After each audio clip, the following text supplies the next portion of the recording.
Good afternoon, everybody, and welcome to another episode of GBH Amplified. I'm Ben Hires, and very excited to be your host today, along with three amazing Asian panelists, as we honor and celebrate Asian American, Native Hawaiian, Pacific Islander Heritage Month.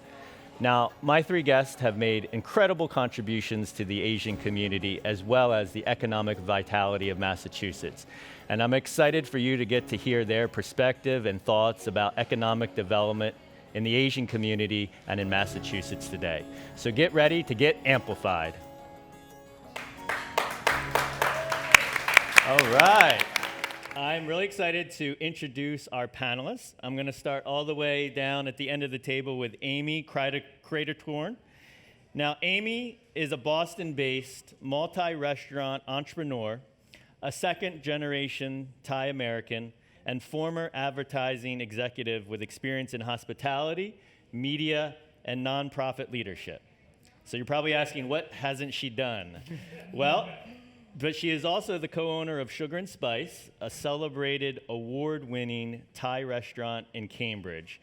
Amy is also a passionate advocate for immigrant communities through her board role with New England Justice for Our Neighbors. Welcome.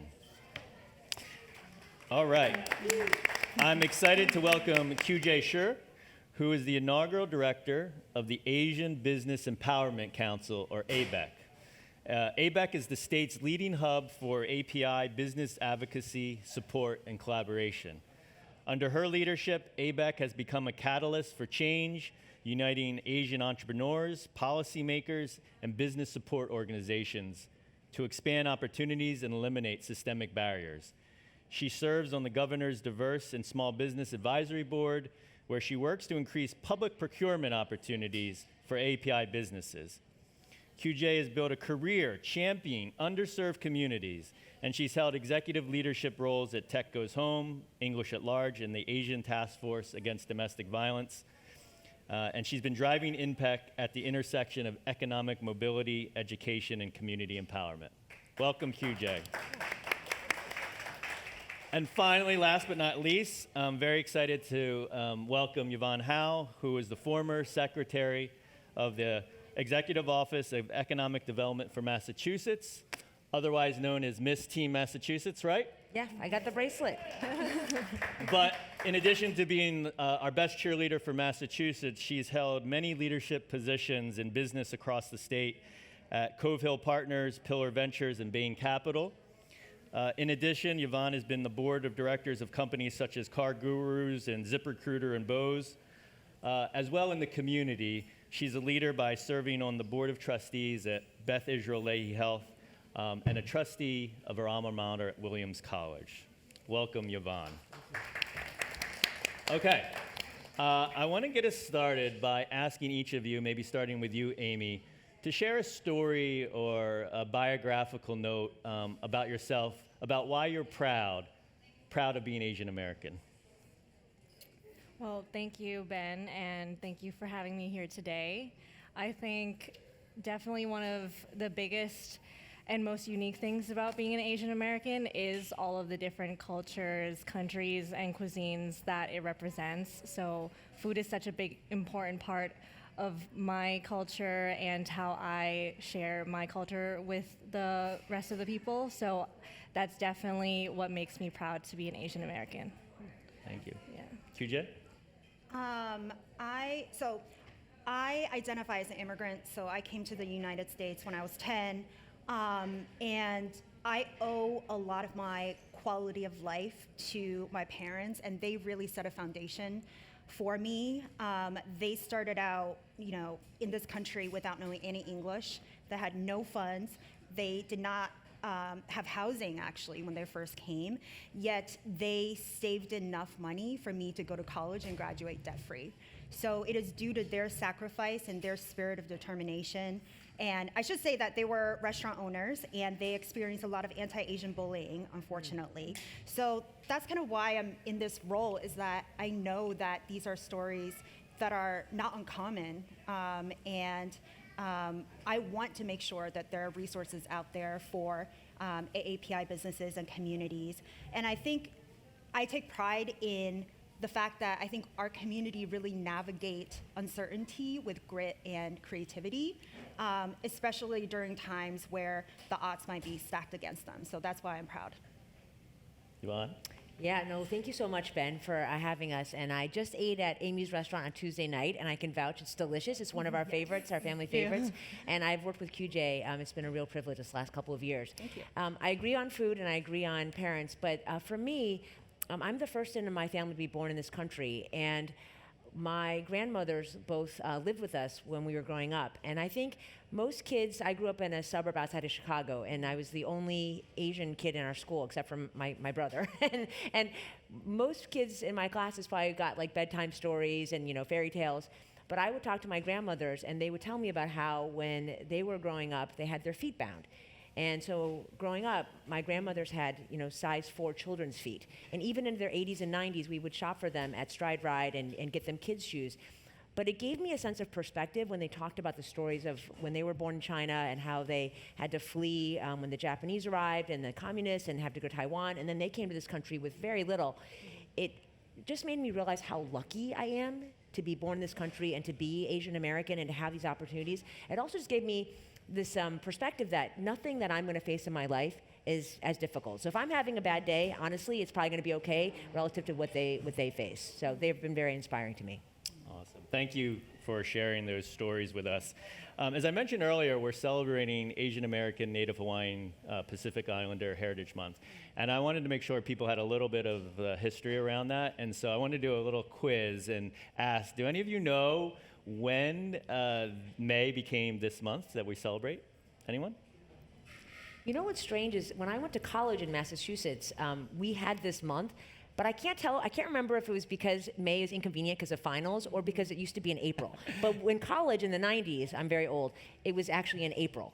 We celebrate in April. Did it change to May? Well, this is a trick question because originally in 1979, it was only a week by the federal government. And then it was in 1990 that Congress passed legislation to make it a whole month. Now, do you know why it's May? You were sort of alluding to May. So I'll tell you. It's because of 2 particular dates that May is now this month. The first is May 7th, 1843, because it marks the first arrival of Japanese to the United States. So 182 years ago. And the second day is coming up, May 10th, 1869, and that marks the day of the Golden Spike Day. So that's the day that the Transcontinental Railroad was completed. And as you may know, almost 20,000 Chinese immigrants worked to complete the railroad. And so for over half of U.S. history, almost 200 years of U.S. history, Asian immigrants have made important contributions to this country, as well as the economic development of this country. So remember that. You can pass that on your next quiz.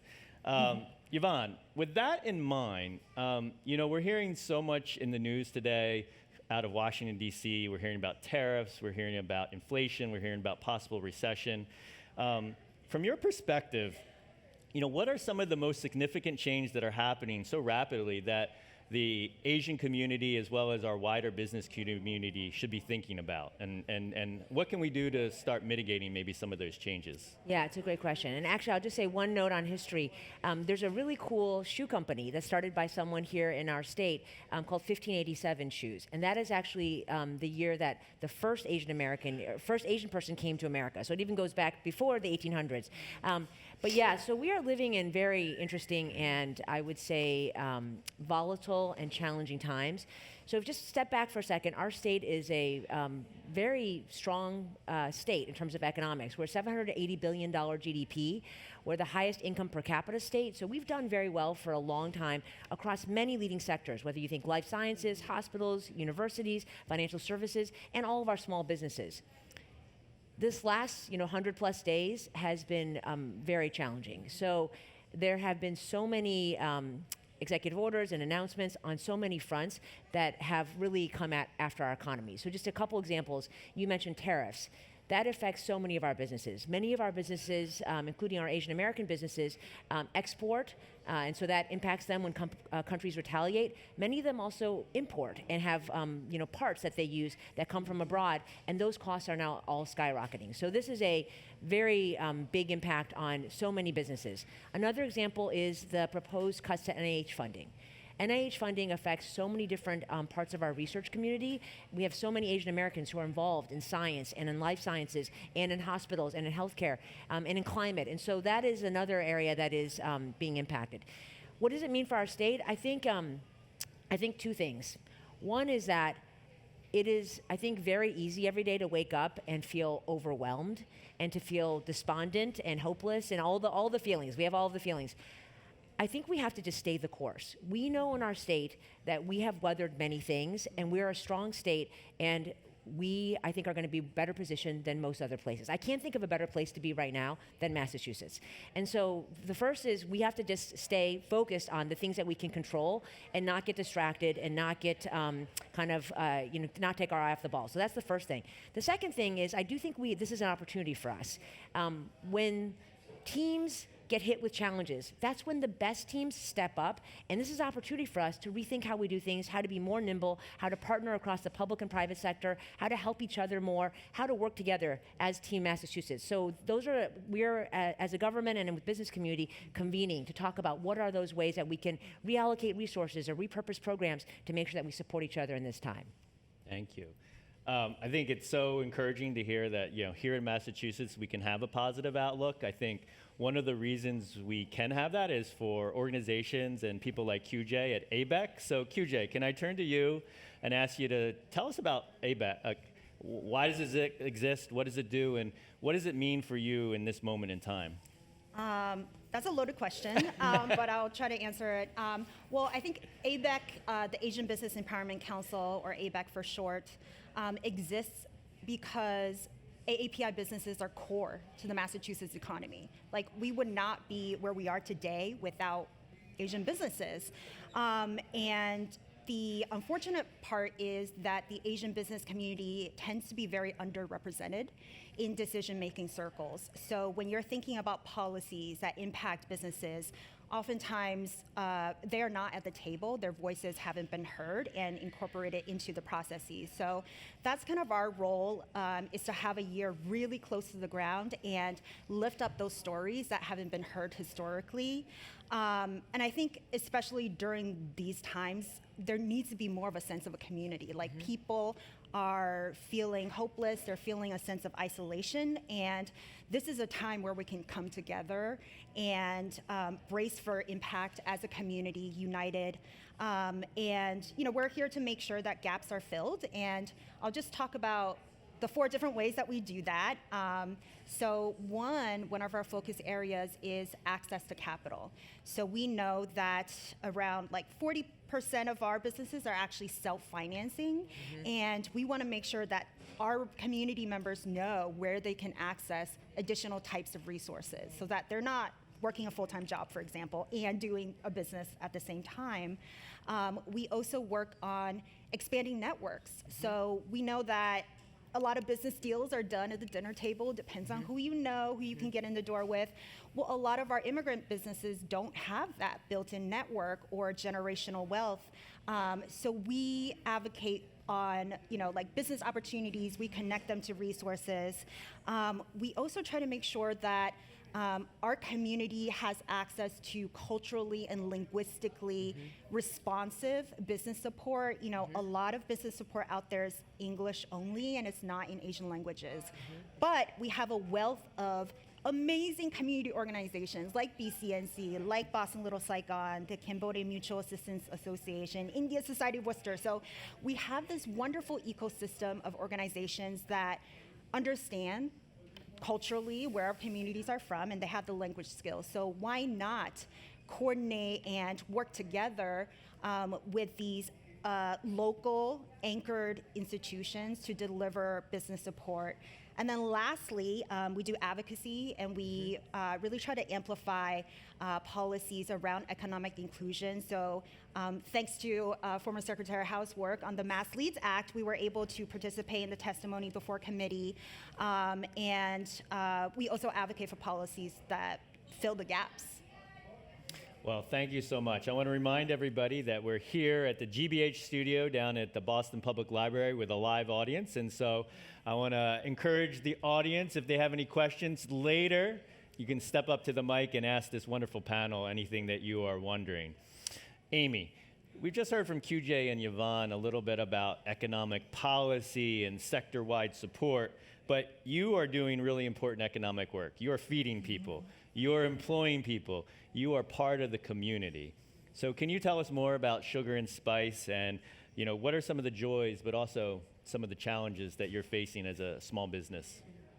Yes, well, Sugar and Spice was started in 2003 by my mom. It's a family business, so I'm sure many of you are familiar with growing up, working in your family's restaurant or family-owned business. I did the same thing when I was growing up. I was a server, a cashier, a host, and much more, sometimes a dishwasher as well. So yes, all the things. But I think the biggest challenge that we've faced so far was during COVID. At the time, we were on a really great track in 2019. I was working closely with my mom to update a lot of needed things like our menu, our dining, our POS system, and we actually had increased our revenue by 100% at that point. So we were so excited for 2020, see what it had in store for us, and obviously we did not know what to expect at all. We had to shut down for an entire month completely, and then we reopened takeout only for about 6 months, so it was a lot of lost revenue, and we were struggling with how we were going to still pay all of our employees, keep them safe and healthy, as well as keeping our community healthy as well.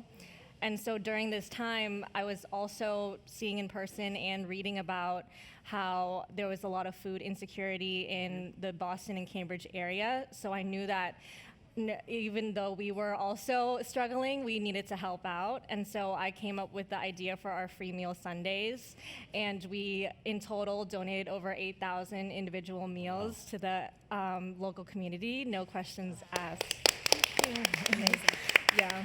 So it was just my brother, my mom, and I doing this, actually. We tried to keep it very COVID safe. So we were us three in a bubble. And so we would do that, then put out the food onto different stands, both chicken and vegan, to support the vegan people. And so we had a bunch of different stands of fried rice outside, and it was over the course of 8 months that we did this, and luckily we were able to survive COVID because the community really supported us back as well. And I think that was when I realized that as a small business owner, you can really make a lot of change every day, more so than your average person. So it was important to me. And it was a big challenge, but also really rewarding in the end as well. And I think one of the other challenges that we have that QJ had mentioned is access to capital. This is actually our 4th restaurant that we're building out. However, it's actually only the first time we've gotten bank funding, in part from ABEC, because I was introduced to different banks through ABEC, but it's a struggle because you have a dream and you know you can do it, but you might not have the money up front to do it. And so I think that part is really hard as Asian American business owners. And to end on a more positive note, I think that the most important thing every day that brings me joy at working at Sugar and Spice is sharing our Thai culture with the community. Food is a really big part of culture, and if it's your first time at a Thai restaurant or your millionth time, it's always really fun to share our culture. It's amazing. I mean, I think the job piece and the economic piece is so important, but the culture piece in terms of making our communities vibrant is also very intertwined. Yeah. Yvonne, you heard QJ and Amy talk a little bit about some of the challenges, the self-financing that's really big in the API community. sort of put you on the hot seat. What is Massachusetts doing to help people like Amy and other business owners who have an aspiration or have one business and want to expand? What help can they get from the state? Yeah, no, this is a really important priority for the governor and for all of us. So I mentioned all the strengths of Massachusetts. We are a strong economy, big GDP, we're the wealthiest state. One of the things, though, that I am not proud of at all, and that really keeps me up at night, and we tried to work on a lot in our job, is we are the wealthiest state in income per capita. We're also the third, I think, most income unequal state. That is not something we should be proud of. And when you look at it, we have a very strong economy, but actually the majority of businesses are small businesses. The majority of employment is actually through small businesses. So this is a very important engine, and also it's a way to close the income inequality gap, because this is the first step for many families, especially immigrant families, to start building assets, building investment, and making their way up. So this is a really important sector for us. So I would say two things. One is that, to QJ's point, we worked very hard on a state economic development plan, surprisingly called Team Massachusetts, Leading Future Generations, and we converted that plan into a bill, the Mass Leads Act. It's a $4 billion bill over many years. It has many programs, including a bunch of support for CDFIs and small businesses. So that's a really important part that we now need to bring to life now that the bill has passed. The second thing I will say is that one of the observations I had, my whole career, as you mentioned, has been in business. So I came into state government, and one of the conversations I had in state government was, when you're a small business, you don't wake up every day. Amy doesn't wake up and say, today is, what did I say, Thursday? How am I going to help the state of Massachusetts today? No one thinks that. When you're running a small business, you wake up every day saying, holy cow, like, how are my employees doing? How do I make sure I hire the best people and keep them happy? How do I make sure my customers are happy? How do I make sure I have the right, supplies? Wait, how do I make sure I, keep the banks happy? And so you are hustling every day just to survive. Businesses are our customer. So we're in public service. The part of the public that we need to serve is our businesses. If they're successful, our state is successful. What I realized coming in is that we actually do a lot as a state. We have many, many programs. We have all kinds of lending programs, we have grants, we have workforce training, we have tax incentives. We just make it so complicated. And again, so if you're Amy and you're running a business, the last thing you want to do is to spend your entire weekend trying to figure out which form and which cabinet and how do I fill this out and how do I do that. So we are launching right now a new effort called the Business Front Door. It's one single portal. You can find it. It's in pilot phase. You go into one place, you answer maybe like 10 questions. I'm Amy, I'm at Sugar and Spice, I employ this many people, I'm a restaurant, but most importantly, what help do you need? What can the state of Massachusetts do to help you succeed? And then we come back to you with, here are the right programs, here's the person you should talk to, let us be a concierge to help you get what you need so you can stay here and thrive here and do awesome things here. So that Business Front Door is something we're really excited about. Awesome. I think all of us really appreciate getting help and making it easy. So thanks for that. So we have a question out in the audience. So let's turn to this gentleman and let's hear it. Hi, my name's Billy Rusty. I live in Sharon. I actually work just up the street here at Car Gurus, and I appreciate the story around giving back to the community from a business standpoint. With cuts like NEA cuts, this is very meaningful to a number of cultural organizations. What can we do as good corporate citizens that run large businesses? What can businesses like that do, Yvonne? I think this is probably a question for you, to kind of help give back where we're going to see gaps coming forward. I mean, this is a great question. And by the way, we love Car Gurus, which is, we were at the new headquarters openings right down here, which is a beautiful building, a great tech company that cares so deeply about their community. You're having your science fair today, which is awesome. Right. Yep. But this is a challenging time.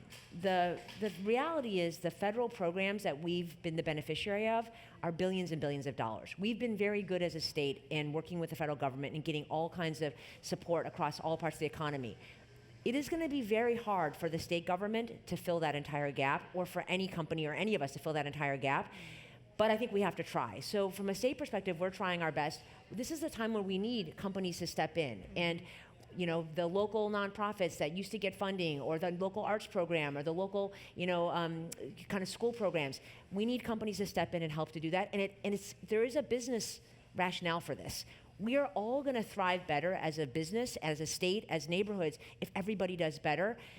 Nobody wants to, live in a place that doesn't have awesome art museums, that doesn't have great, small businesses to go eat at. Nobody wants to live somewhere that doesn't have thriving neighborhoods. And so we all need to work together and invest together to try to fill this gap. But it also is going to require us to be more creative and to figure out, how do we rethink how we do things? How do we find efficiencies? How do we partner together more? So, but this is the time for everyone to work together as a team.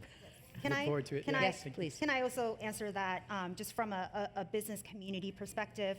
I think this is the time for corporations to stay the course in terms of working with diverse suppliers. We've heard that our small businesses who have had contracts in the past are not seeing as much prospects coming through. They are seeing increased rates in the middle of a contract. So they agreed to do a job for X amount of dollars, but now their expenses are through the roof because of tariffs. So I think there are a lot of companies where DEI is in their DNA. It doesn't need to be explicitly stated. And I think companies can continue to work with diverse vendors because that is who they are, and diverse vendors make our economy run. Thank you. Both. Thanks for that question. QJ, I just want to come back to you really quickly. And we're hearing about small businesses. We're hearing what's happening kind of across Massachusetts. But what have you learned the last year or so from Asian immigrant businesses that we might be surprised, that we might not expect? Can you share a little bit about that? Sure. So first, I just like to say that our business community is very diverse, and it spans across industries, revenue, number of employees, all of that. So I've actually, just in terms of our current times, been in touch with a dozen or so businesses, and they are really feeling the uncertainty, the unease. They're having a lot of frustration with not knowing how to plan for these times. So I think it's really important that we come together and do the work. What is surprising, one of the things that I'd love to share is that AAPI businesses have grown 187% in the past 2 decades. Yes. The fastest growing demographic group in terms of business creation. And that is, when you compare it to the general growth in the state, it's 27%. So we are a community that's very entrepreneurial. Another piece, although that is true, I do think there are specific gaps in particular concentrations of our business community. So our immigrant-owned businesses, we did a research study, and we found that immigrant-owned businesses tend to say that they're more likely to have worsened business conditions in the last 12 months. Folks who speak a different language, who answered the survey, also said that they're not doing so great. So these are the gaps that we are working to fill. We just heard QJ talk about the huge increase in Asian businesses across the state. Can you imagine how many of those businesses how many people are being employed at those businesses? Yes. We heard Amy say she has 4 businesses, and she's expanding, looking to expand. So we all know at the end of the day, everybody who's an employee is a person, has a family. It's so important for them to have a job that's meaningful. Amy, can you talk about staffing and employment? I heard that you talked to the Boston Globe recently about staffing, but I'm sure we've had such low unemployment. Even in my own organization, BCNC, it's been hard to find great employees. But can you talk to us a little bit about what employment has been like for you? I think as an Asian American business owner, it's more uniquely challenging than another business, just because for me, I'm a restaurant and my food is authentic, so there's food items on there that you might not have heard the name of if you're not Thai, or you might not understand.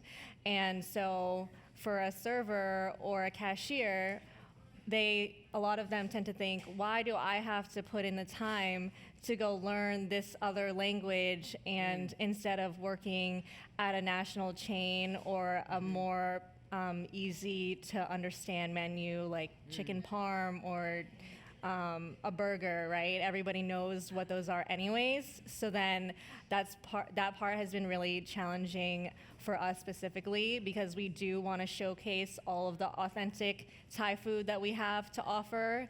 And Yvonne was saying that she had just had our saku sai kai, which Delicious. is So yeah, delicious. Yeah. So, but it is a very hard to remember name, and I think that part is very. It's a big roadblock to us in order to find all of the good hires that we need because they just take a easier way to get the a similar amount of pay. Yeah. Well, we're going to wrap up, but I think what I'm taking away from this conversation is it's not only the jobs and the businesses, but it's really, again, the people and the culture who are in those jobs and in those organizations that makes our community so vibrant and a place, Massachusetts, that we want to live in. So let's give a big round of applause to our guests today. Thank you, Amy, QJ, and Yvonne. Thank you, all of you, for being here and being part of today's conversation. Again, I'm Ben Hires, grateful for GBH Amplifies for our opportunity to uplift the Asian American community this month. So thank you, and come back again.